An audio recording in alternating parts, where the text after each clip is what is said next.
पैगाम दिया जा रहा है, इंसानी भलाई और खैर खाही का पैगाम दिया जा रहा है, बाहमी रवादारी और बर्दाश्त का पैगाम दिया जा रहा है, इंसानी कदरों को बहाल किया जा रहा है। जिस पैगाम में मेरे आका जात पात और ऊंच नीच के सारे फर्क मिटा रहे हैं और एक ऐलान हो रहा है, ला फख्र लि अरबिय्यन अलल अजमी वला लि अहमर अलल अस्वद। मेरे आका काले और गोरे का फर्क मिटाते जा रहे हैं, अमीर और गरीब का फर्क मिटाया जा रहा है, शाह और गदा का फर्क मिटाया जा रहा है। अरे गरीब और अमीर का फर्क मिटाकर एक दुनिया को पैगाम दिया जा रहा है। एक ही सफ में खड़े हो गए महमूद और अय्याज, न कोई बंदा रहा न कोई बंदा नवाज।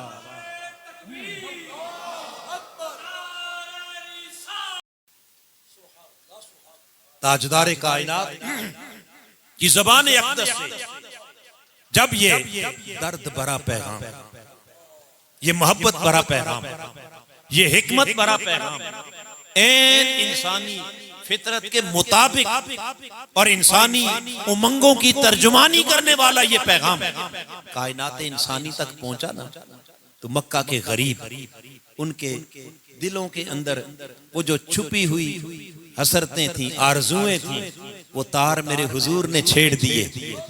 मेरे आका ने उस इंसानी फितरत को जगाया। इंसानी जमीर पर जब दस्तक दी तो वो पिसा हुआ तबका, वो मक्का के गरीब, वो सताए हुए इंसान मेरे आका की तरफ लपक पड़े, मुतवज्जे हुए। उन्होंने कहा, मोहम्मद ये तो हमारे दिल की आवाज सल्लल्लाहु, ये तो गरीब के जज्बात की तर्जुमानी हो रही है। जब अहले मक्का हुजूर की तरफ मुतवज्जे हुए और इंसानियत मेरे आका की तरफ उमड़ आई, ये मंजर देखकर मक्का के सरदार परेशान हो गए, सर जोड़ के बैठे और आपस में सोचने लगे कि मोहम्मद मुस्तफा सल्लल्लाहु ताला अलैहि वसल्लम की दावत में जो दर्द है, जो सोज है, जो गुदाज है, जो इंसानियत के लिए एक अजीम पैगाम है, जिस तरह से लोग लिपक रहे हैं, अगर इस रास्ते को रोका न गया और ये मक्का के गरीब मोहम्मद के झंडे के नीचे जमा हो गए, हमारी सरदारियां तो खतरे में पड़ जाएंगी, हमारी चौधराहटें तो खत्म होकर रह जाएंगी, हमें कौन पूछेगा। लिहाजा आओ मिलकर कोई ऐसी प्लानिंग करें, ऐसी मंसूबा बंदी करें कि मोहम्मद मुस्तफा की इस दावत को रोक, मुस्तफा के इस मिशन को नाकाम बना दें। अब बैठ के सोचने लगे, तरह तरह के मंसूबे बनाए इस दावत को रोकने के लिए। राहों में कांटे भी बिछाए इस दावत को रोकने के लिए, उबाश जवानों से मेरे आका को पत्थर भी मरवाए इस दावत को रोकने के लिए। मेरे आका की गर्दन मुबारक पर जानवरों की ओजड़ियां भी लाके फेंकी इस दावत को रोकने के लिए। मेरे आका को सितम भी दिए, परेशानियां भी दी, मसाइल और आलाम के अंबार खड़े किए, मगर इन तमाम मसाइल के बावजूद मेरे आका के कदम रुके नहीं। हुजूर के अज़्म में फर्क नहीं आया। मेरे आका मुसलसल अपने मिशन की तरफ आगे बढ़ते चले। सारी रुकावटों के बावजूद मेरे आका अपने मिशन से पीछे, बोलिए, एक अज़्म था। कांटों पे चल रहे हैं, पांव जख्मी हैं, जिस्म पर पत्थर बरस रहे हैं, वजूद लहूलुहान है। अरे दुखों और तकलीफों ने चारों तरफ से घेरा डाला हुआ है, मगर मेरे आका इन किसी जान की भी और अपने आराम की परवाह किए बगैर मुसलसल अपने मिशन की तरफ आगे बढ़ते चले जा रहे हैं। जहां चंद लोग दिखाई देते हैं, हुजूर अपनी दावत लेकर वहां पहुंच जाते हैं। हत्ता के उनके सकाफती मेलों ठेलों में जहां इज्तिमात होते वहां पैगाम लेके पहुंच जाते। जब मक्का के सरदारों ने देखा कि कोई रुकावट भी काम नहीं आ रही, ये तो कांटों पर चल के भी जा रहे हैं, ये पत्थर खा के भी आराम नहीं कर रहे, ये तकलीफें उठाकर भी लहूलुहान जिस्म के साथ भी बेपरवाह होके अपनी धुन में अपने मिशन के साथ लगन के साथ मुसलसल पैगाम दिए जा रहे थे।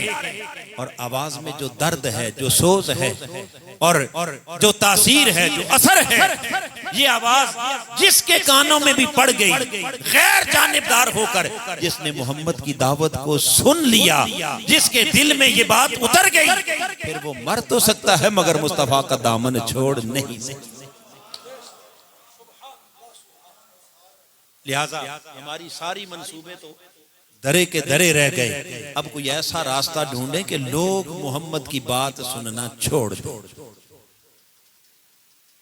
उनकी बात सुनना, क्योंकि जिसने एक बार सुन लिया फिर उस पर तो हमारा असर चलेगा नहीं।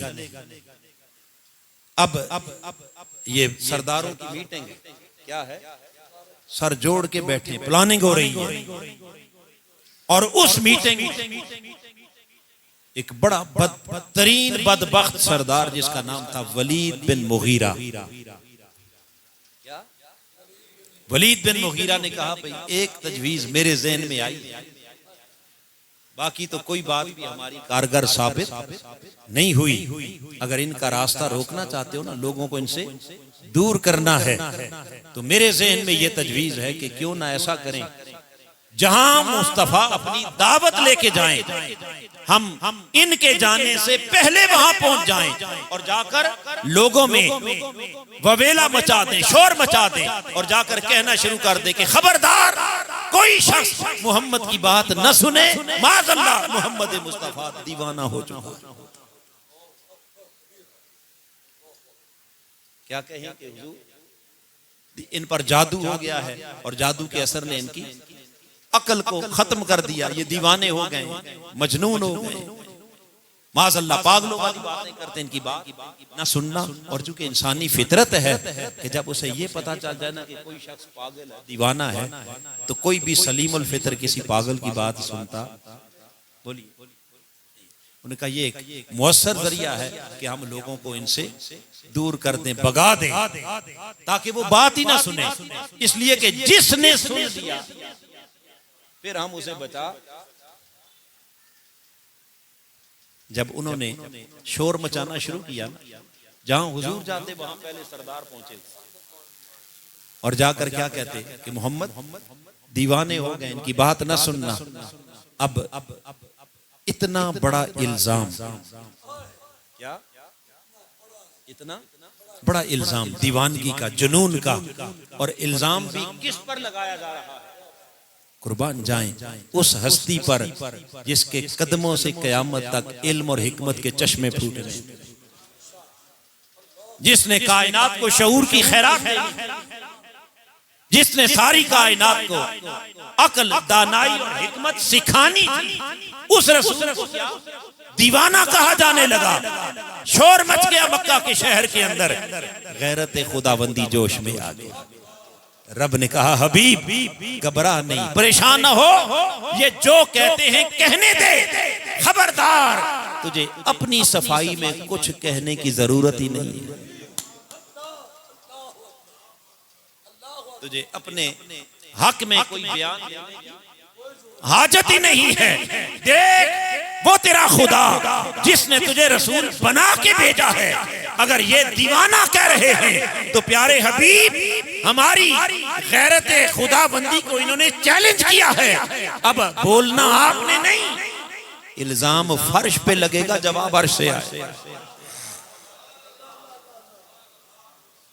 इल्जाम खल्क लगाएगी, जवाब खालिक देगा। और उस खालिक ने कितना मुअस्सर जवाब दिया।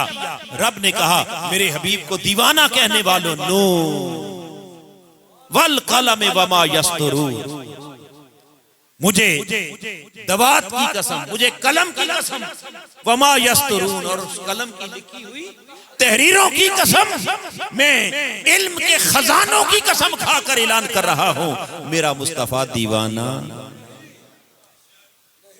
मेरा हबीब दीवाना।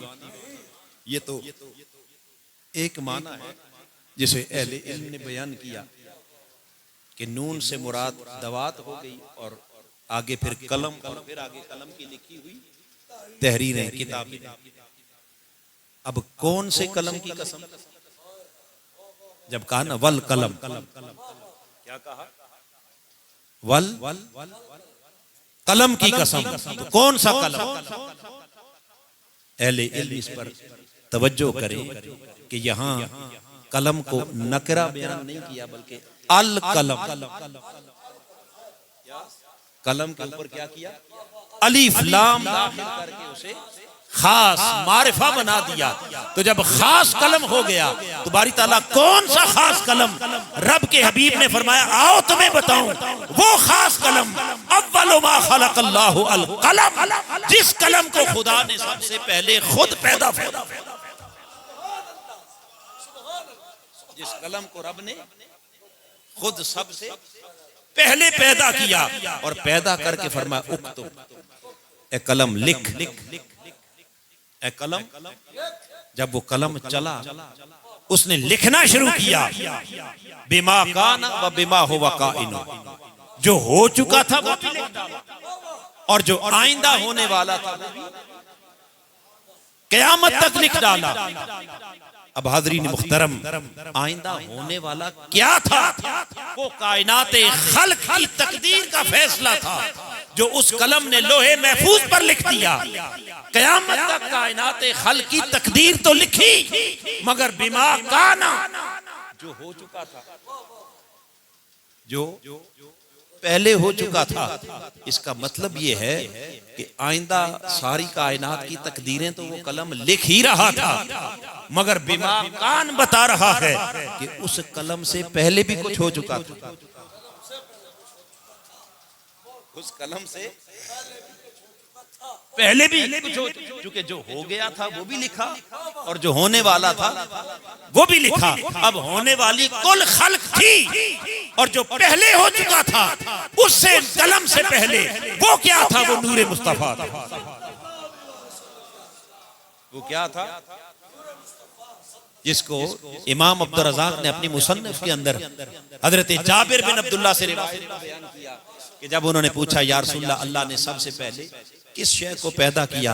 तो मेरे आका ने फरमाया रब्बे कायनात ने सबसे पहले आपके नबी के नूर को अपने नूर से पैदा किया और फिर उस नूर से लो भी बना, उसी नूर से कलम बना, उसी नूर से अर्श बना, उसी नूर से कुर्सी बनी। पता ये चला कि सबसे पहले मशीयत के अनवार से नक्शे रूए मोहम्मद बनाया गया, फिर उसी नक्श से लेके कुछ रोशनी बज़्म कोनो मकान को सजाया।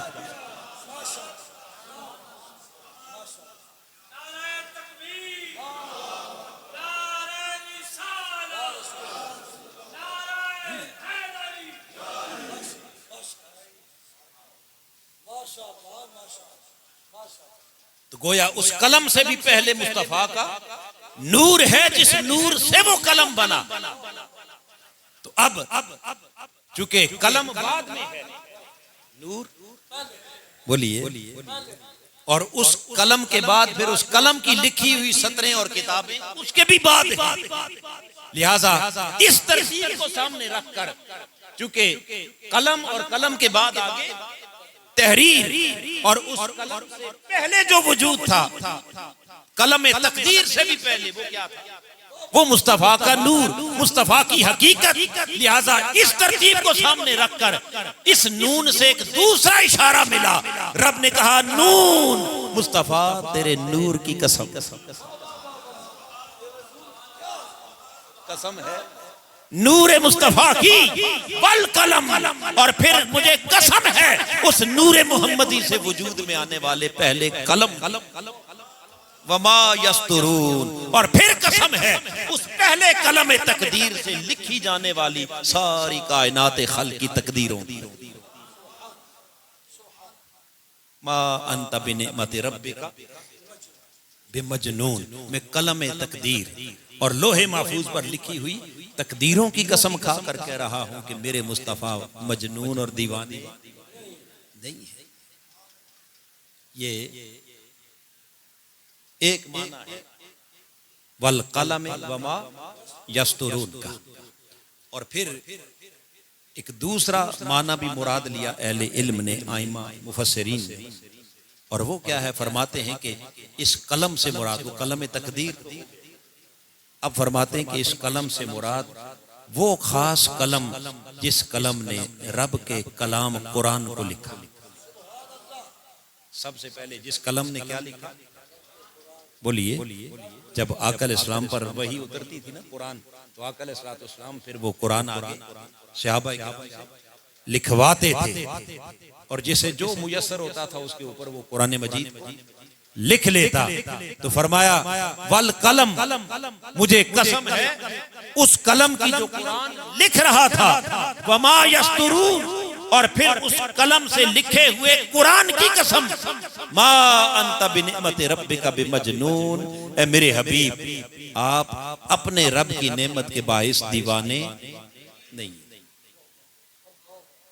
तो ये दूसरी कलम है, दूसरी कसम है किसकी, उस कलम की जिसने कुरान लिखा, और उस कलम से लिखे हुए कुरान की कसम, उस कलम से लिखे हुए कुरान की कसम, है मेरे हबीब आप दीवाने नहीं।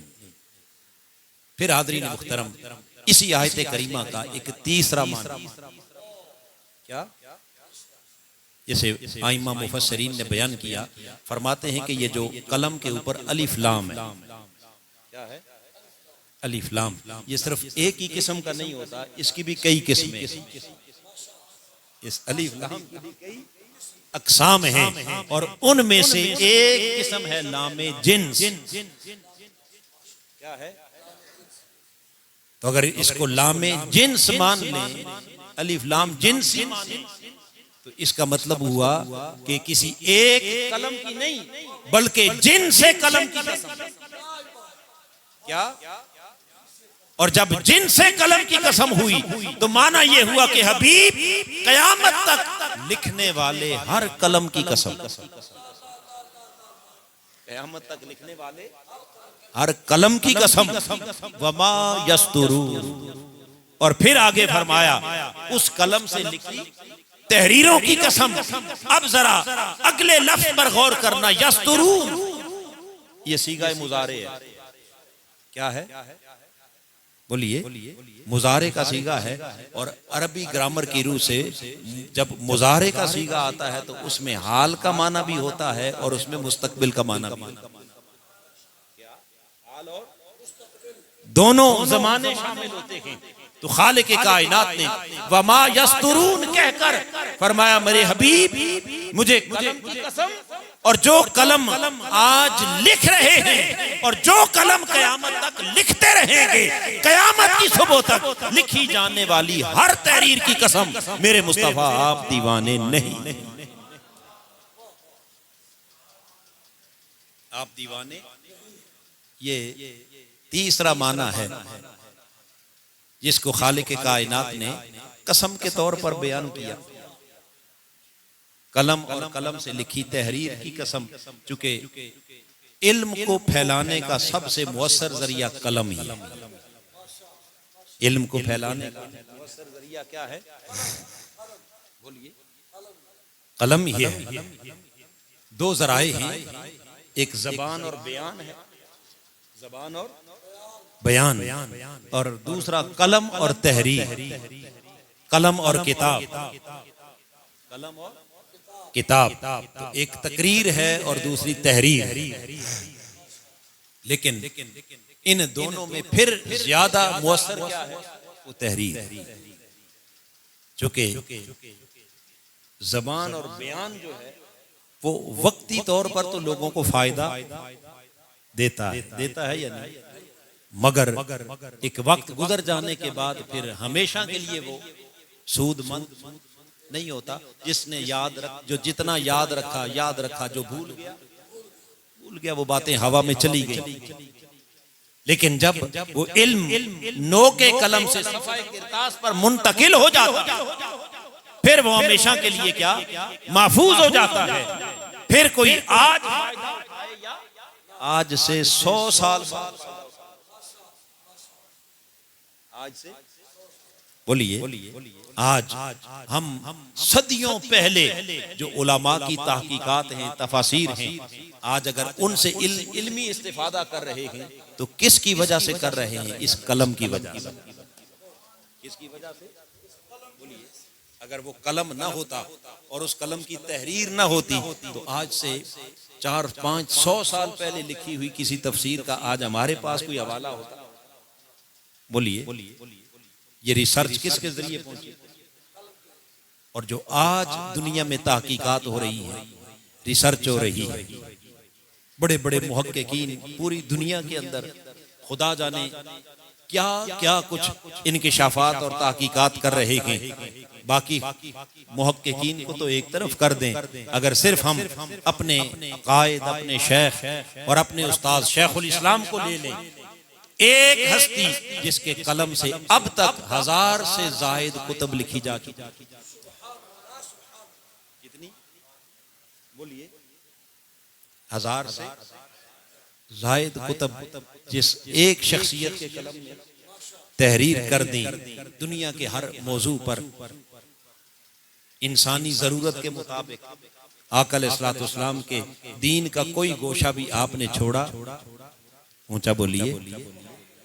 वो कुरान मजीद की तफसीर हो, आका की हदीस हो, हुजूर की सीरत हो, आका का उसवा हसना हो, हुजूर का के दीन का दिया हुआ निज़ाम माईशत हो, निज़ाम सियासत हो, निज़ाम मुआशरत हो, निज़ाम सकाफत हो, निज़ाम तालीम हो, निज़ाम अदल हो, अल खर्ज, यानी हर गोशे पर आपने कलम उठाया।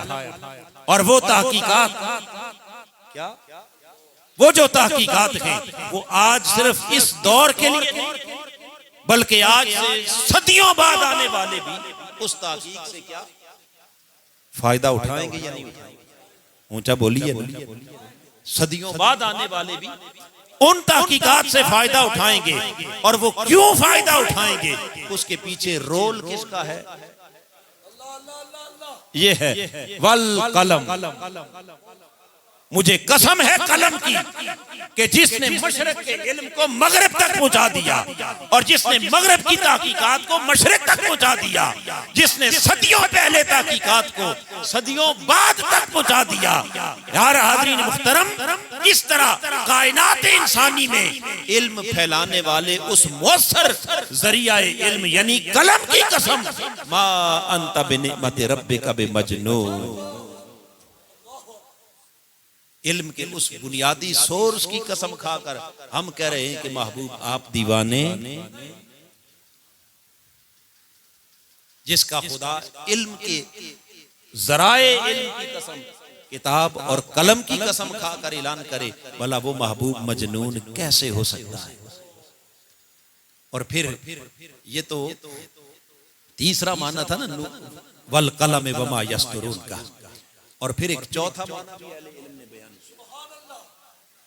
वल कलम वमा यस्तुरून। इससे मुराद आइमा मुफस्सरीन ने बयान किया कि खालिक कायनात दरअसल ये दो कसमें खाकर एक मैसेज दे रहा है, एक पैगाम। और वो क्या है? रब ने कहा वल कलम वमा, मैं कलम और कलम से लिखी किताबों की कसम खाकर आज ऐलान कर रहा हूं मेरे हबीब, ये मक्का वाले जो अब आप इस वक्त आपको दीवाना कहते हैं, मजनू कहते हैं, मैं कसम खा के ऐलान कर रहा हूं, एक वक्त आने वाला है कि इस कलम की नोक को आपकी अजमतें और आपकी तारीफें लिखने से फुर्सत ही नहीं होती। आपकी तारीफें लिखने से ये कलम लिख लिख के थक जाएंगे, मगर आपकी तारीफें मुकम्मल नहीं होंगी। कलम लिख लिख के थक जाएंगे, आपकी शान मुकम्मल। वमा यस्तुरून, इस कलम से लिखी किताबों की कसम, लाइब्रेरियों की कसम, मकतबों की कसम, रिसर्च सेंटरों की कसम। अरे दुनिया तहकीक करती करती थक जाएगी, किताबें लिख लिख के भर जाएगी, पर मुस्तफा तेरे औसाफ का एक बाब भी पूरा नहीं हो सकता।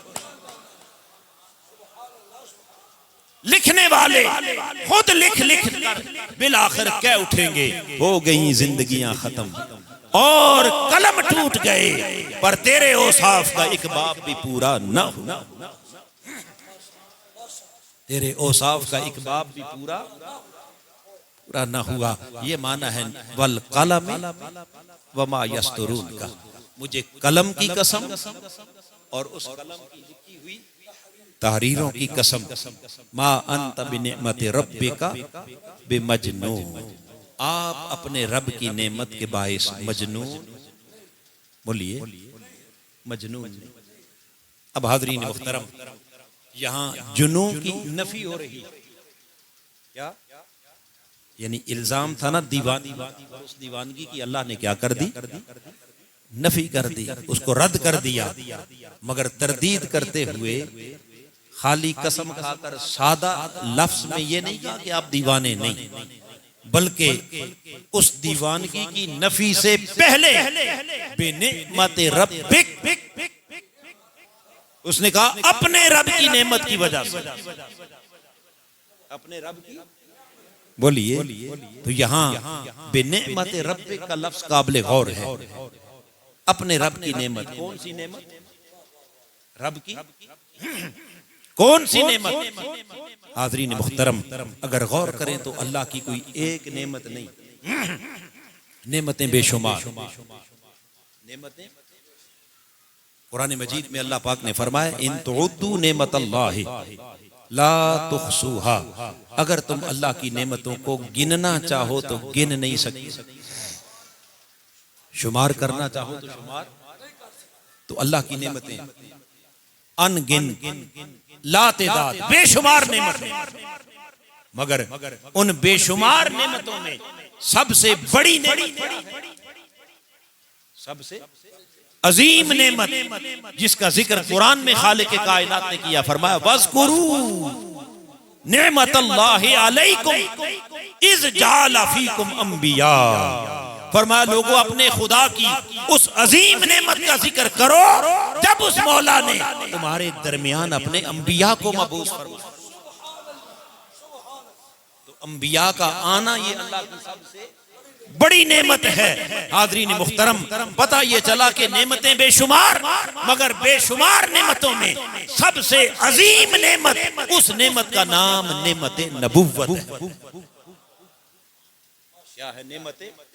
चूंकि नबुव्वत से बड़ी नेमत और कोई नहीं।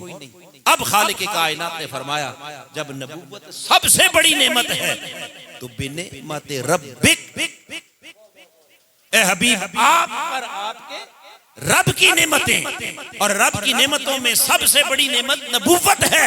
रब ने कहा, हबीब आपको महज नबुव्वत नहीं दी, नबुव्वत तो 1.25 लाख नबियों को दी। नबुव्वत तो आदम से ईसा तक हर नबी को दी। आपको फकत नबुव्वत नहीं, बल्कि नबुव्वत में भी वो कमाल अता किया कि 1.25 लाख नबियों की नेमत नबुव्वत एक तरफ, मुस्तफा तेरी तन्हा नेमत नबुव्वत एक। ये सारी नबुव्वतें मिलकर भी तेरी एक नबुव्वत के बराबर नहीं हो सकती। ये वजह है कि खालिक कायनात ने 1.25 लाख को नबुव्वत की नेमत से नवाजा, मगर जब अपने हबीब को की नेमत नबुव्वत को नुक्ता कमाल तक पहुंचाया तो 1.25 लाख को लाकर मस्जिद अक्सा में महबूब के पीछे खड़ा कर दिया, और मुस्तफा को खाली नबी नहीं बल्कि इमामुल अंबिया बना। क्या बना दिया? इमामुल अंबिया।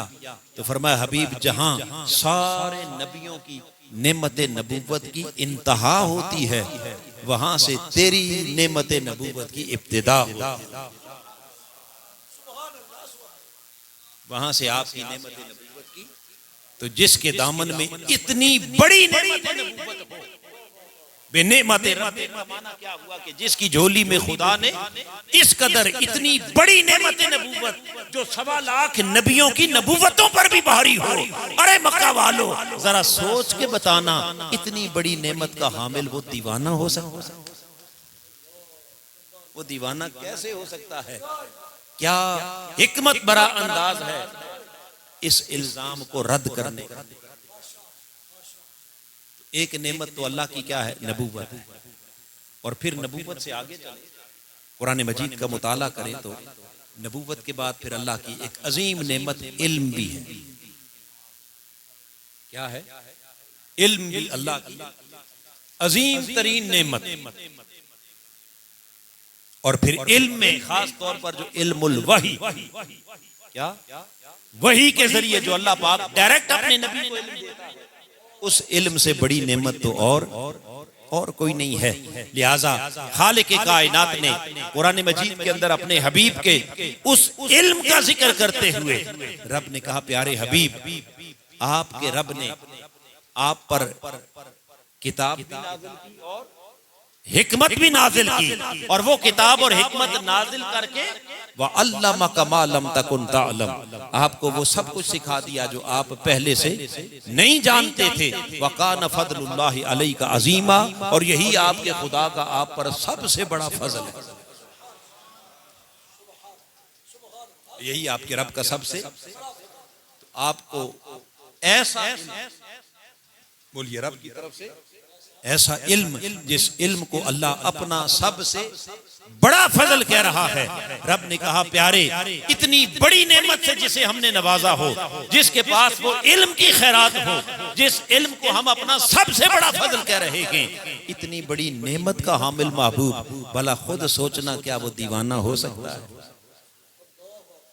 वो दीवाना, बोलिए, दीवाना वो नहीं, दीवाने तुम हो जो महबूब की शान को समझ ही नहीं सके, जो महबूब के मुकाम को पहचान ही नहीं सके। और फिर ये तो इल्म की नेमत है। अब कुरान मजीद एक और नेमत का जिक्र करता है। खालिक कायनात ने जब कुरान मजीद और दीन मुकम्मल हुआ, नुज़ूल कुरान मुकम्मल हुआ, तो ऐलान किया, अल यौमा अकमलतु लकुम दीनकुम, आज तुम्हारा दीन तुम्हारे लिए क्या हो गया? मुकम्मल हो। बोलिए, दीन क्या हो गया? तो जब दीन के मुकम्मल होने का ऐलान किया तो रब ने कहा, ये दीन का मुकम्मल होना क्या है? व अतममतु अलैकुम निअमती, आज दीन मुकम्मल करके मैंने अपनी नेमत भी मुकम्मल कर दी। नेमत भी क्या कर दी? नेमत भी मुकम्मल। तो पता चला तकमील दीन जो अल्लाह की सबसे बड़ी नेमत है, वो तकमील दीन किसके हाथों हुई?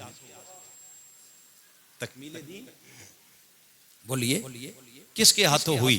जब से कायनात खल्क बनी, जब से अंबिया का सिलसिला शुरू हुआ, रब का दीन उतरता रहा। रब का हर नबी जो दुनिया में आया, किसका दीन लेके आया? ऊंचा बोलिए, अल्लाह का दीन। किसका दीन लेके आया? तो हर नबी दीन लेके आता रहा, एक के बाद दूसरा, दूसरे के बाद तीसरा, 1.25 लाख अंबिया दीन ले लेके उतरते रहे और एक तसलसल चलता रहा। मगर जब आमद मुस्तफा हुई और मेरे आका के कल्बे मुबारक पर उतरने वाला कुरान मुकम्मल हुआ, रब ने कहा, अल यौम, ए कायनात वालों, आज का दिन तारीखी दिन, इसे याद रखना, इसे कभी ना भूलना। क्यों? अकमलतु लकुम दीनकुम, चूंकि आज तक अंबिया दीन ले लेके उतरते रहे, दीन का तसलसल रहा, आज मेरा मुस्तफा तुम्हारे दरमियान खड़ा है और इस हस्ती के हाथों आज हमने दीन को ऐसा मुकम्मल कर दिया कि अब कयामत तक मेरे मोहम्मद के बाद ना कोई नबी आएगा, ना कोई दीन आएगा, ना कोई नबी आएगा, ना कोई दीन। आज मुकम्मल हो चुका। और जब दीन मुकम्मल हुआ तो क्या हुआ? अतममतु अलैकुम निअमती, मेरी नेमतें भी क्या हो गई? मुकम्मल, कंप्लीट हो गई। तो तकमीले दीन भी अल्लाह की। तो जिस महबूब के हाथों दीन मुकम्मल हुआ, सदियों से चलता चला आया दीन, वो पाया तकमील को पहुंचा और फिर अल्लाह की इतनी बड़ी नेमत मुकम्मल हुई। जरा खुद सोचना कि इतनी बड़ी नेमत का हामिल कभी दीवाना? फिर बोलिए, दीवाना। तो रब ने 3 कसमें खाई, क्या? और 3 कसमें खाकर आगे अपनी 3 बड़ी बड़ी नेमतों का जिक्र करके बता दिया कि मुझे नून पहली कसम, कलम दूसरी कसम, और वमा यस्तुरून तीसरी कसम, जिस महबूब के दामन में हमने इतनी बड़ी बड़ी नेमतें रखी हों, वो यकीनन दीवाने नहीं। अब यहां मा अंत बिनिअमति रब्बिका बिमजनून, अब उस मजनून से पहले अल्लाह की नेमतों का जिक्र आ गया, और फिर उन नेमतों के बाद अगला लफ्ज फिर काबिल गौर है। किसकी नेमत? बिनिअमति रब्बिक। किसकी नेमत? रब की। किसकी नेमत? बोलिए, रब की। तो जब रब की नेमत आ गई, अब सवाल यह है कि कौन सा रब?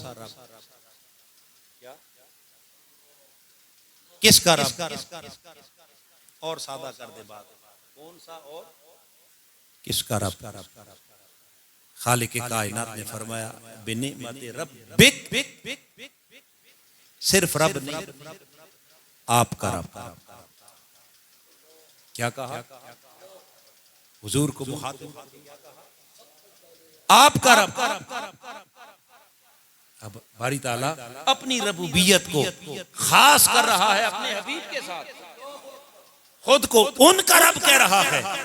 क्या तू तन्हा सिर्फ मेरे मुस्तफा का रब या किसी और का रब भी है?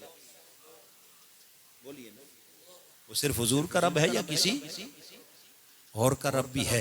यकीनन वो किसी एक हस्ती का रब, वो तो सारी कायनात का रब है। वो रब्बुल आलमीन है, जमीन व आसमां का रब, अर्श व कुर्सी का रब, लोहो कलम का रब, मलाकूत व जबरूत का रब, हर शय का रब वही है। तो बारी ताला जब तू सारी कायनात का रब है, तो यहां खास करके ये क्यों कह रहा है कि महबूब तेरा रब? ये तेरे पर जोर क्यों है?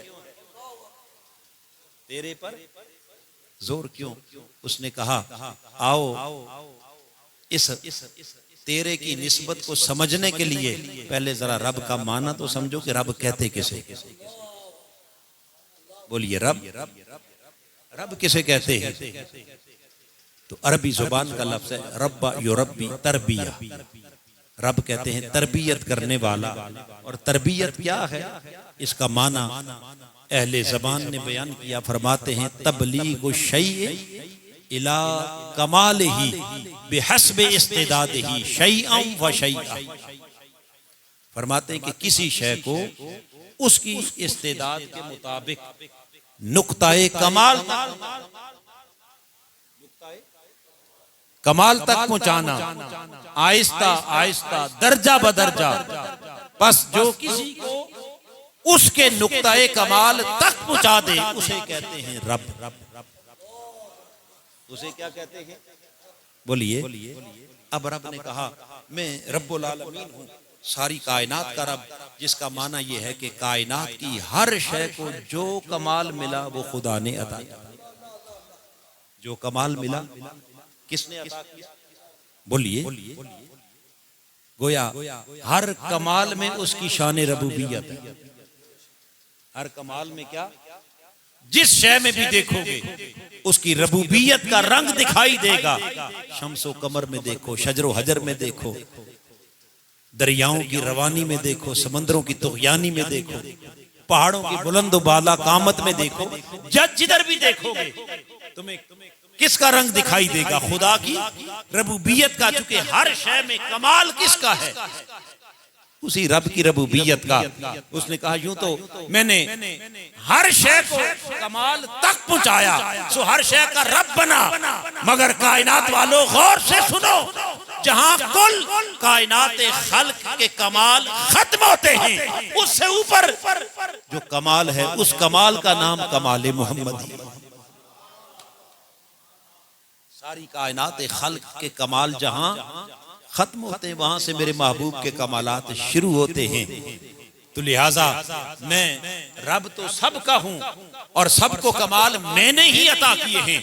मगर मेरी रबूबियत का अगर शाहकार एक कामिल देखना चाहो तो आओ तन्हा मेरे मुस्तफा को देख लो, मेरे हबीब के सरापे को देखो, मुस्तफा के हुस्नो जमाल को देखो, हुजूर के जाहो जलाल को देखो, मेरे आका की सूरत देखो, सीरत देखो। जिधर देखते चले जाओगे तुम्हें खुदा की रबूबियत का सबसे कामिल शाहकार दिखाएगा। ये ऐसा कमाल है कि जो कमाल ही कमाल है, जहां जवाल का कोई गुजर नहीं है। क्योंकि हर कमाल के साथ जवाल भी है, हर कमाल के साथ, हर फूल के साथ, ऊंचा बोलिए, हर फूल के साथ कांटा भी होता है। मगर ये अजब कमाल है, कमाल मोहम्मदी, जो उस रब ने इस नुक्ते पर अपने हबीब को पहुंचाया कि जहां कमाल की वो इंतहा कर दी जिसे देखकर आला हजरत भी बोल उठे, वो कमाल हुस्ने हुजूर है कि गुमाने नक्श जहां नहीं, यही फूल खार से दूर है, यही शम्मा है कि धुआं। ऐसा बेमिसाल कमाल कायनात में कोई और नहीं मिलेगा। इसलिए फरमाया रब तो सबका हूं, मगर जब आपको नेमत रब्बिक, आपका रब कहता हूं, तो बस आपका रब कहने के बाद मेरी रबूबियत को अपनी तारीफ के लिए किसी और दलील की जरूरत रहती ही नहीं। मेरी रबूबियत की सबसे बड़ी दलील मेरे मुस्तफा है। तो ये माना है कि जिसके रब ने उसे कमाल तक पहुंचाया और इतनी नेमतों से नवाजा हो, वो यकीनन वो महबूब दीवाना नहीं हो सकता। और फिर हाज़रीन मुहतरम, ये तो था बेनेमत रब्बे का बेमजनून। अब इसी लफ्ज़ मजनून का एक माना और भी है, जिसे अल्लामा इस्माइल हक्की ने बयान। आप फरमाते हैं कि मजनून का लफ्ज़ ये जुनू से भी निकला है। किससे? जुनू। जुनू कहते हैं दीवानी को, पागलपन। तो मजनून का लफ्ज़ जुनू से भी निकला है। और वो फरमाते हैं कि ये मजनून का लफ्ज़ जिन से भी निकला, यानी इसका मादा जुनू भी है और इसका मादा जिन भी है। तो अगर जुनू से हो तो माना दीवानगी और पागलपन है, और अगर ये इसका मादा जुनू नहीं बल्कि क्या जिन हो, बोलिए जिन, तो आप फरमाते हैं जिन का लुग़वी माना है पर्दा। जिन किसे कहते हैं? ऊंचा बोलिए, पर्दे को। और यही वजह है, यही ताकीक बयान करके आगे अल्लामा इस्माइल हक्की कहते हैं कि जिन्नात को जिन्नात कहते ही इसलिए हैं क्योंकि वो इंसानी आंखों से पर्दे में होते हैं। कहाँ होते हैं? वो किसी को नजर, बोलिए ना, आते हैं। जिन्नात हैं मगर नजर नहीं आते। तो वो जिन्नात हैं ही इसलिए कि वो पर्दे में रहते हैं, उन्हें कोई देख नहीं सकता। तो लिहाजा जब जिन का माना पर्दा हो गया और इस जिन से अगर जुनू हो, तो यहाँ रब इस जिन से अगर मजनून हो, तो खालिक कायनात का कुरान कह रहा है, मेरे हबीब मा अंत बिनिमत रब्बिका बिमजनून, मुझे कलम की कसम, मुझे कलम से लिखी तहरीरों की कसम, प्यारे हबीब आप मजनून नहीं, ऐ मा अंत बिनिमत रब्बिका बिमस्तूर। मजनून का माना यह है कि प्यारे हबीब आपके खुदा ने कोई शय आपसे पर्दे में रखी ही नहीं।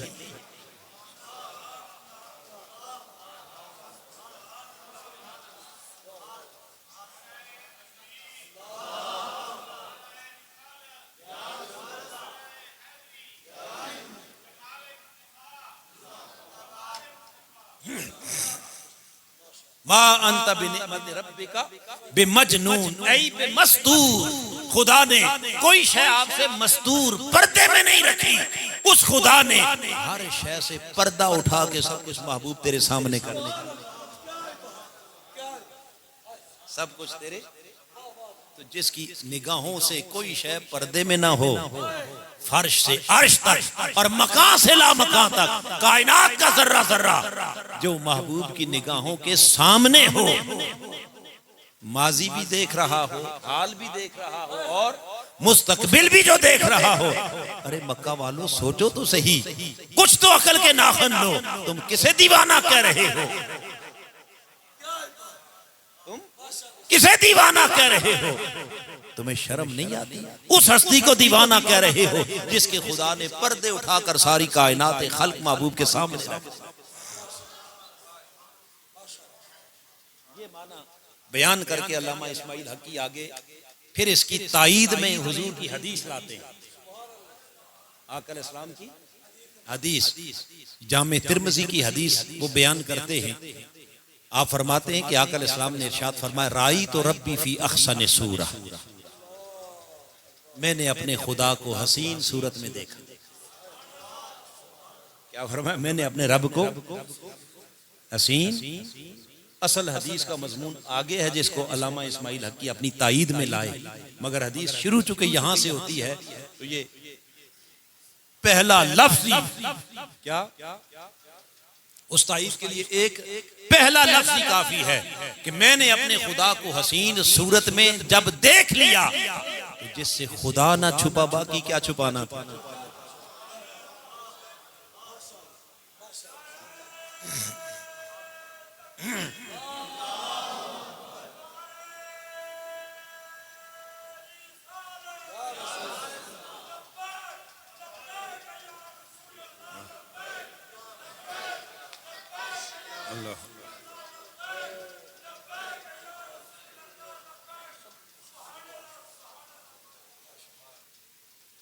अल्लाह अकबर।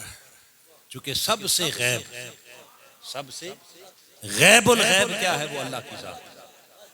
बाकी कोई शायद जितनी भी गैब है, कहीं ना कहीं अल्लाह ने कोई ना कोई पर्दा उठाया, कोई किसी वली के लिए उठा दिया, किसी नबी के लिए उठा दिया, किसी रसूल के लिए उठा दिया, मगर खुदा वो गैब है कि जिसके दरवाजे पर तूर पे जाके 40 दिन मूसा भी मिन्नत करते रहे, रब्बे आरेनी अंजुर इलैहि, थोड़ा सा पर्दा उठा दे, एक झलक ही दिखा दे।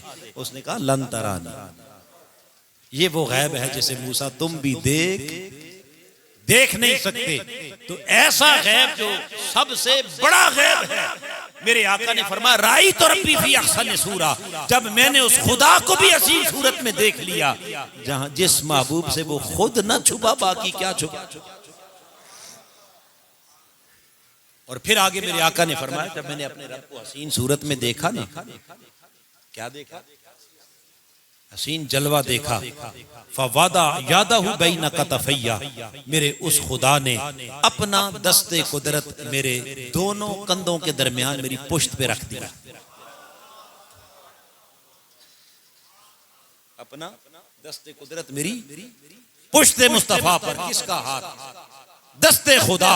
फरमाते हैं कि जब उस मेरे रब ने अपना हाथ मेरे कंधों पर मेरी पुश्त पे रखा, फवजदतु बरदाना मिलही बैन सदयया, हाथ रखने की देर थी, मैंने अपने मौला के उस दस्ते कुदरत की ठंडक को अपने सीने में महसूस किया। मेरा सीना ठर गया, महबूब का हाथ लगा सीना, और इधर जब सीने में ठंडक महसूस की, तो फिर मेरे आका फरमाते हैं, फतजल्ला ली कुल्ला शै, बस उस खुदा के दस्ते कुदरत की ये बरकत थी। फतजल्ला ली कुल्ला शै, अरे कायनात खल्क की हर शय मेरी आंखों के सामने आया, पर्दे उठा दिए गए, हर शय बेनकाब हो गई। फ़अलिमतु मा बैनल मशरिक़ वल मग़रिब फ़अरिफ़तु मा बैन समाई वल अर्द, मैंने मशरिक़ से मगरिब तक जान लिया, और ज़मीन से आसमां तक हर शय को जान भी लिया, हर शय को पहचान भी लिया। तो ये माना है, मा अंता बिनिअमति रब्बिका बिमजनून, ऐ मा अंता बिनिअमति रब्बिका बिमसदूर, ऐ मेरे हबीब, ये मजनून कहते हैं, हमने तो मस्तूर भी नहीं बनाया, ये दीवानगी की बात कर रहे हैं। हमने तो आपकी निगाह से कोई शय मख्फी रखी ही नहीं, और रखते ही क्यों, जब कायनात बनाई ही आपके लिए, तो छुपानी किस लिए? जिसके लिए बनाई उसे नहीं दिखाना, तो किसी और को। ये माना है कि हबीब अपने रब की नेमत के बायस आप मजनून नहीं है। बस इस तरदीद को बयान करके आगे तीसरी आयत करीमा में खालिक कायनात ने इन्हीं 3 कसमों के तसलसल में, नून वल कलम वमा यस्तुरून, इन्हीं 3 कसमों के तसलसल में आगे फरमाया, व इन्ना लका ला अजरन गैर ममनून, ए मेरे हबीब, ये दीवाना कहते हैं मैं ऐलान कर रहा हूं प्यारे मुस्तफ़ा आपके लिए हमने ऐसा अजर ऐसा इनाम रखा है, खल के कायनात खत्म हो जाएगी मगर महबूब तेरे इनामात और तेरा अजर कभी खत्म नहीं हो। तेरा अजर कभी खत्म। कौन कह रहा है? अल्लाह कह रहा है। और ये कहकर मक्का के सरदारों को मुतनब्बे कर रहा है, सरदारों सोच के बताना, महबूब के लिए हमने इतने बड़े बड़े इनामात, इतना बड़ा अजर बयान कर रहे हैं, जरा सोचो तो सही कभी बैठ के ठंडे दिल के साथ, क्या इतने बड़े बड़े एजाजात और इनामात दीवानों को दिए जाते हैं? क्या इनामात कभी, बोलिए ना, पागलों और दीवानों को कभी इनामात दिए जाते हैं, अवार्ड दिए जाते हैं? बोलिए नहीं। हत्ता के इनामात और अवार्ड तो आम अक्ल वालों को भी नहीं दिए जाते, वो तो बड़ी आला कारकर्दगी के लोगों को दिए जाते हैं, जिनकी हुस्न आला हो उन्हें अवार्ड दिए जाते हैं, उन्हें इनामात दिए जाते हैं। और फिर मेरे हबीब के लिए जो इनाम है, याद रखना, गैर ममनून गैर मक्तू, कायनात खत्म हो जाएगी पर मेरे हबीब के इनामात खत्म नहीं होंगे। तो जिस महबूब के लिए इतने बड़े इनामात हैं, जरा खुद सोचिए इतने बड़े इनामात वाला मुस्तफा भी कभी दीवाना हो सकता है? और फिर हाज़रीन मुहतरम, यहां एक और बात बड़ी काबिल गौर है। आका के लिए तो अल्लाह ने इनामात रखे ही, मगर रब ने कहा हबीब आपकी जात तो बहुत ऊंची है ना, आपके इनामात तो बहुत आला है। ए प्यारे मुस्तफ़ा, सूरह फुस्सिलात के अंदर अल्लाह पाक ने फरमाया मेरे हबीब जो आपके कदमों से जुड़ जाएंगे और जो आपकी गुलामी का पटा गले में डाल लेंगे, हम उन आशिकों और गुलामों को भी ऐसा अजर देंगे जो कभी खत्म नहीं होगा। ऐसा अजर देंगे जो कभी खत्म नहीं होगा। रब्बे कायनात ने फरमाया इन्नल्लज़ीना आमनू व अमिलुस सालिहाति फलहुम अजरुन गैर ममनून। बेशक वो लोग जो आप पर ईमान लाए और ईमान लाकर आमिलुस सालिहात अमाल करते रहे, ऐसे खुश नसीबों के लिए क्या है? फलहुम अजरुन गैर ममनून, ऐसा अजर है जो कभी खत्म नहीं हो। किन के लिए? बोलिए किन के लिए? हुजूर के गुलामों के लिए। अब यहाँ रब ने दो बातें की, एक ईमान और दूसरा अमल सालेह। ध्यान करना, ईमान और अमल। बारी ताला ईमान क्या है और अमल सालेह क्या है? आइए अगर ईमान की हकीकत को समझना चाहें, दो लफ्जों में सही बुखारी मुस्लिम से आसिता कुल आका की अहादीस का अगर निचोड़ अर्ज करूं तो ईमान नाम है मेरे मुस्तफा के इश्क में फना हो जाओ, इश्क रसूल में फना हो जाओ। ये क्या है? ये कमाल ईमान है। मैंने कहा ये अहादीस का निचोड़ दे रहा हूं, मुख्तलिफ रिवायात और मुख्तलिफ अल्फाज उनका खुलासा बता रहा हूं। मेरे आका का फरमान, जान से बढ़कर, माल से बढ़कर, औलाद से बढ़कर, जायदाद से बढ़कर, कायनात की हर शय से बढ़कर मुस्तफा की मोहब्बत, इसका नाम क्या है? ईमान है। इसका नाम क्या है? बोलिए।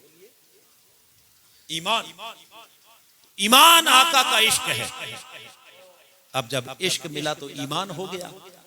अब ईमान के बाद अगला क्या है? वह आमिलुस सालिहात,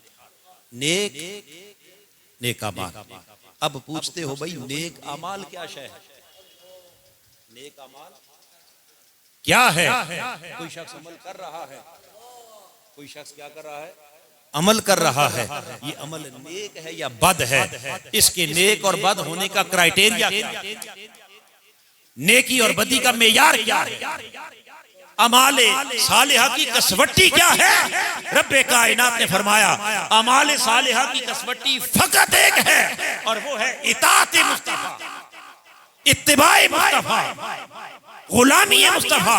तो जब हुजूर की इताअत अमाले सालिहा की कसवट्टी बन गई तो अब इताअत क्या है? महबूब के पीछे पीछे हाथ बांधे गुलामाना मुस्तफा के पीछे पीछे चलते रहना और आका के पीछे पीछे चलकर सफर हयात में मुस्तफा के कदमों के निशानों को ढूंढते रहना। उनके कदमों के निशानात, उनके नकूशे पा को तलाश करते करते जिंदगी बिता देना, इसका नाम है आमाले सालिहा। ये क्या है? यानी उनके पीछे पीछे चलना और उनके कदमों के निशान ढूंढते चल रहना। जहां मिल गया तेरा नक्शे पा, क्या जहां मिल गया तेरा नक्शे पा वहीं हमने काबा बना लिया। मेरी जिंदगी भी अजीब है, मेरी बंदगी भी अजीब है। जहां मिल गया तेरा नक्शे पा वहीं हमने काबा बना लिया। और या रसूल अल्लाह मुझे क्या खबर थी रुकूह की, मुझे होश कब थी सुजूद की, तेरे नक्शे पा की तलाश थी कि मैं झुक रहा था नमाज।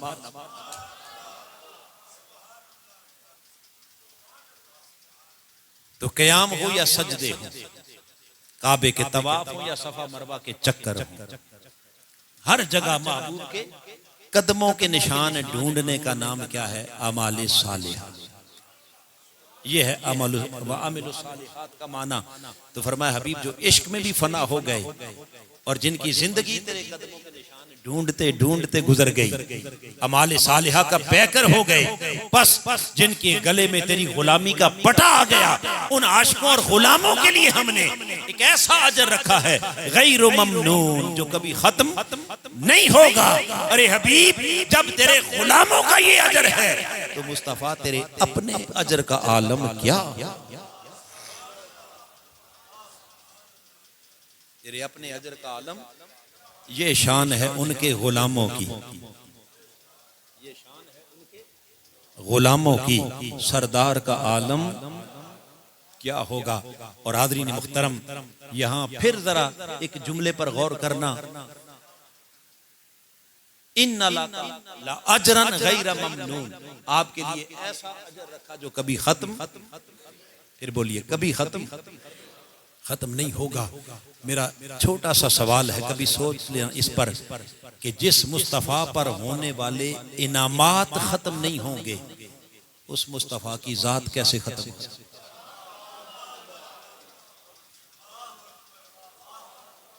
जिसके इनामात खत्म नहीं होंगे उसकी जात, अगर वो जात ही खत्म होगी तो इनामात किस पर है? इनामात किस पर हैं? उसी पर हैं। पता चला कि वो जात भी बाकी है और उनके इनामात भी, बोलिए, बाकी हैं, और जो उनके कदमों से लग गए वो भी बाकी, वो भी बाकी है। तो हाज़रीन मुहतरम, ये पहली तीन आयात, कितनी? 3 आयात। पहली आयत करीमा में 3 कस्में हैं, दूसरी आयत में महबूब के इल्जामात की तरदीद है, और तीसरी आयत करीमा में अपने मुस्तफ़ा पर होने वाले अजर और इनामात की बारिश है। इनामात मुस्तफ़वी का बयान है, ऐलान है, और फिर इस इनामात मुस्तफ़वी को बयान करके चौथी आयत करीमा में आगे खालिक कायनात ने फरमाया व इन्नका लअला खुलुकिन अज़ीम। उन्हीं पिछली 3 कस्मों का क्या है? तसलसल। 3 कस्मों का क्या है? उसी तसलसल में आगे फरमाया महबूब मुझे नून की कसम, कलम की कसम और कलम से लिखी किताबों की कसम, व इन्नका लअला खुलुकिन अज़ीम, बेशक आप खुलुक अज़ीम पर फाइज हैं, पर फाइज हैं। हाज़रीन मुहतरम, वो खुलुक अज़ीम क्या है? खुलुक अज़ीम क्या है जिसे खुदा खुद अज़ीम कह रहा है, जिसे रब अज़ीम कह रहा है? पहला सवाल वो खुलुक अज़ीम क्या है, और फिर वो खुलुक अज़ीम सिर्फ हुजूर को दिया नहीं जा रहा, बल्कि व इन्नका लअला खुलुकिन अजीम, आप उस खुलुक अजीम पर फाइज हैं। माना यह है कि अजीम महबूब वो खुलुक अजीम नीचे है, मुस्तफा तेरी जात उस खुलुक अजीम से भी ऊपर है। आपकी जात अक़दस उस खुलुक अजीम से भी ऊपर है। हाज़रीन मुहतरम, मैंने अर्ज किया कि वो खुलुक अजीम क्या है और उस खुलुक अजीम पर यानी उससे ऊपर शान मुस्तफा क्या है, और हुजूर का उस खुलुक अजीम से ऊपर होना, इसमें हिकमत क्या है। ये है असल मजमून जो चंद लफ्ज़ या चंद जुमलों में बयान होने वाला। फिर बोलिए, ये जो खुलुक अजीम का मजमून है ये चंद जुमलों में बयान होने वाला नहीं है, बल्कि ये वो मजमून है जो 4 जिल्दों में बयान होने वाला। फिर बोलिए कितनी? 4 जिल्दों में। अर्रौदुल बासिम फी खुलुकिन नबिय्यिल खातिम, मेरे आका के अखलाक करीमाना व इन्नका लअला खुलुकिन अजीम, ये खुलुक अजीम है। मैंने कहा ये 4 जुमलों की बात नहीं, ये 4 जिल्दों का मजमून है। लिहाजा अब तक जो हमने बयान किया ये इस मजमून की तमहीद थी। ये क्या थी? बोलिए। ये इब्तिदाइया था, ये तमहीद थी। असल मजमून आका के खुलुक अजीम का, अखलाक मोहम्मदी का मेरे रब ने चाहा, उसकी तौफीक शामिल हाल रही तो इंशाअल्लाह इस मजमून को हम शुरू करेंगे आइंदा महीने के दरस इरफानुल कुरान से कि खुलुक अजीम क्या है और उस खुलुक अजीम का फैज कायनात इंसानी को कैसे मिला और कैसे मिलेगा, कैसे मिला और कैसे मिलेगा। ये मजमून इसलिए इम्पोर्टेंट है कि आज अगर हम, मेरी बात खत्म हो गई, आज अगर हम अपने हालात का जायजा अपने गिरदो नवाह में देखें, आज के इंसान ने हर मैदान में तरक्की की। ऊंचा बोलिए। हर मैदान में क्या? इल्म के मैदान में भी तरक्की हुई, तहकीक के मैदान में भी क्या, साइंस टेक्नोलॉजी की तरक्की हुई, इदारे बने, स्कूल बने, कॉलेजेस की बरमार हो गई, यूनिवर्सिटियां बन गई, रिसर्च सेंटर बन गए। लोगों को जो आज से 50-100 साल पहले सहूलतें मुयस्सर ना थी, वो सहूलतें भी, बोलिए, वो सहूलियात मिल गई हैं, सारा कुछ हुआ। मगर आज का इंसान जहां हर मैदान में तरक्की करता गया, वहां सिर्फ एक मैदान है और वो अखलाकी मैदान है, जिस मैदान में हम तनज़्ज़ुली का शिकार हो। हर जगह आगे बढ़े मगर अखलाकी मैदान गिरते चले गए। अखलाकियात रुखसत हो गई मुआशरे से, ऐसा है या नहीं? ऊंचा बोलिए जी। अगर माँ बाप अपनी औलाद के रवैये को देखें और बहन भाई एक दूसरे के रवैयों को अगर देखें तो वहां जो एक दूसरे की कदर थी, इज्जत थी, एहतराम का रिश्ता था, रवादारी थी, वजादारी थी, ये तमाम चीजें आहिस्ता आहिस्ता मुआशरे से रुखसत हो गई या नहीं? बोलिए। बात करने की तमीज ही खत्म हो गई, छोटे बड़े का फर्क खत्म हो गया, एक दूसरे का लिहाज खत्म हो गया और नफ्सा नफ्सी के आलम में हर शख्स अपनी आना की तस्कीन चाहता है, अपनी ख्वाहिशात के पीछे, अपने एहसासात और अपने जज्बात के पीछे लगकर किसी को किसी के एहसासात और जज्बात की कोई कदर नहीं रही। तो लिहाजा अखलाकी तौर पर यह तबाह हाल इंसान तबाही की उस इंतहा को पहुंच गया कि जहां इंसान इंसान होकर हैवान से बदतर हो। इंसान इंसान होकर क्या हैवान से भी। और ये अखलाकी सवाल सिर्फ एक किसी महदूद मुआशरे में नहीं, ये बात काबिल गौर है, ये किसी महदूद मुआशरे में सिर्फ ये आफसाबाद की या सिर्फ पंजाब की या पाकिस्तान की बात नहीं, ऑल ओवर द वर्ल्ड जिधर भी आप देखें। मैंने कहा इंसान हैवान से भी बदतर हो गया, इनफिरादी सतह पर भी अखलाकियात से गिर गया, कौमी सतह पर भी और बैनुल अक़वामी सतह पर भी। अगर कौमी सतह पर देखें तो हाज़रीन मुहतरम, कौम के जो नुमाइंदे जिन्होंने अपनी कौम की मुहाफिजत करनी थी, वो अपनी ही कौम का खून चूस रहे हैं, मगर उनका ज़मीर उन्हें मुलामत करता है। गरीब का खून चूस कर चेहरे पर लाली लाने वाले, उनका ज़मीर उन्हें, उनके अंदर शर्म और उनके माथे पर हया का पसीना, ये क्या, ये अखलाकी गिरावट नहीं क्या है? और फिर आलमी सतह पर भी देखें तो इंटरनेशनल दरिंदे वो खाली इंसानियत का खून चूस नहीं रहे, इंसानी खून की नदियां बहा रहे। जुल्म और सितम का एक बाजार गर्म है, मगर अखलाकी गिरावट का ये आलम है कि कोई शख्स अखलाकी तौर पर ये जुर्रत ही नहीं कर सकता कि कोई किसी से पूछे कि जालिम तू इतना जुल्म क्यों कर रहा। मासूम इंसानी जानों के साथ खेल क्यों खेला जा रहा है?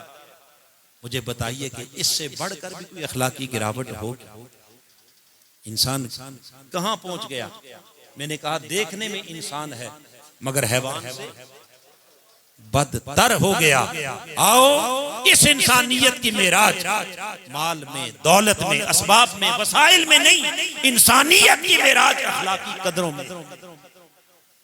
इंसान अपने अखलाक से पहचाना जाता है और कायनात खल्क को अगर अखलाक की खैरात मिली है तो वो किसी अरस्तु और अफलातून से नहीं, अखलाक की खैरात अगर मिली है तो वो फकत मेरे मुस्तफ़ा के कदमों से, वो हुजूर की चौखट से मिली है, मेरे आका की बारगाह से मिली है।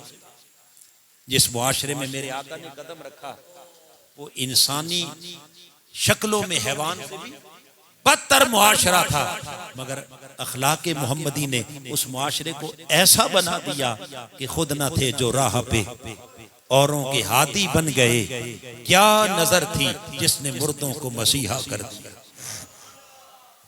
आज फिर जरूरत इस बात की है कि उस अखलाके मोहम्मदी का रंग अपने ऊपर चढ़ाया जाए। क्या इसकी जरूरत है या नहीं? बोलिए। हमारी नस्लों को, हमारी औलादों को खुद हम इनफिरादी तौर पर, इज्तिमाई तौर पर सबसे ज्यादा जरूरत किस बात की है? अपने अखलाक की इस्लाह की। लिहाजा आइए, ये दौलत कहीं से नहीं मिलेगी, ये फकत दरे रसूल से मिलेगी, ये बारगाह कुरान से मिलेगी, ये सीरत मुस्तफ़ा से अखलाके मोहम्मदी का रंग मिलेगा। लिहाजा इस रंग को पाने के लिए और इस अखलाके मोहम्मदी की खैरात को आगे इंसानियत तक पहुंचाने के लिए मेरी आपसे आखिरी दरखास्त है कि आइए, अगर हम चाहते हैं कि ये खैरात हर एक तक पहुंचे तो हम आइंदा दरस इरफानुल कुरान में, जहां खुद एक ज़ौक़ के साथ, मोहब्बत के साथ आते हैं आप अहबाब, तो वहां आप अकेले ना आए, अपने साथ कम से कम कोई 2-2, 4-4 अफराद साथ लेके आए। वो भाई जो अपने भाइयों के अखलाक से तांगे वो उन्हें साथ, वो माँ बाप जो अपने औलाद के रवैये से तांगे वो अपनी औलादों को साथ ले आए।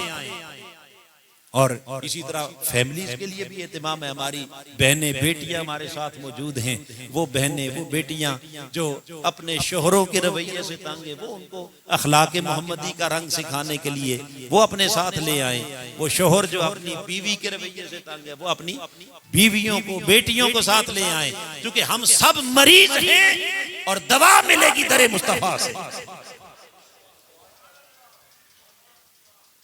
हम सबको जरूरत है इस्लाह करें। ये एक मौका है हमारे पास, तो क्या हमें इससे फायदा उठाना चाहिए या नहीं उठाना? ऊंचा बोलिए।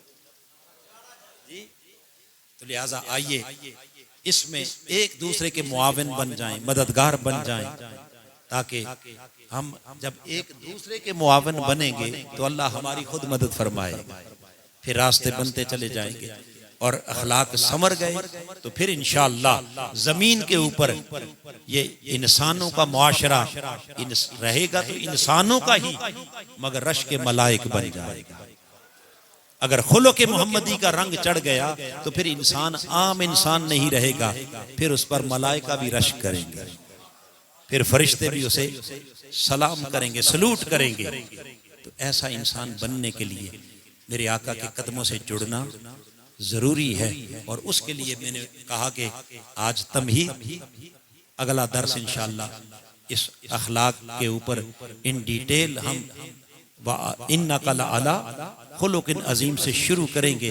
तो उसमें आप अहबाब खुद भी आए, औरों को लाएं, बहन भाइयों को लाएं, अपने बाल बच्चों को लाएं, दोस्तों को लाएं, ताकि ये कुरान का पैगाम और ये अखलाक मोहम्मदी का पैगाम हर घर तक भी पहुंचे और हर फर्द तक भी पहुंचे। क्या आप चाहते हैं कि ऐसा होना चाहिए? ऊंचा बोलिए, क्या अपने साथ लाएंगे? जरा ऊंचा बोलिए जी, पक्की बात हो गई। बस ये मेरी सारी गुफ्तगू का निचोड़ है, ये खुलासा है इस दर्स इरफानुल कुरान का, और ये मिशन है तहरीक मिनहाजुल कुरान। ये पैगाम है हुजूर शेखुल इस्लाम का, जिन्होंने मेरे आका के अखलाक को हुजूर की उम्मत तक पहुंचाने के लिए आका की सीरत तैयबा के हजार गोशों में से फकत एक गोशा हुजूर के अखलाक के ऊपर कितनी 4 जिल्दें, कितनी 4 जिल्दें।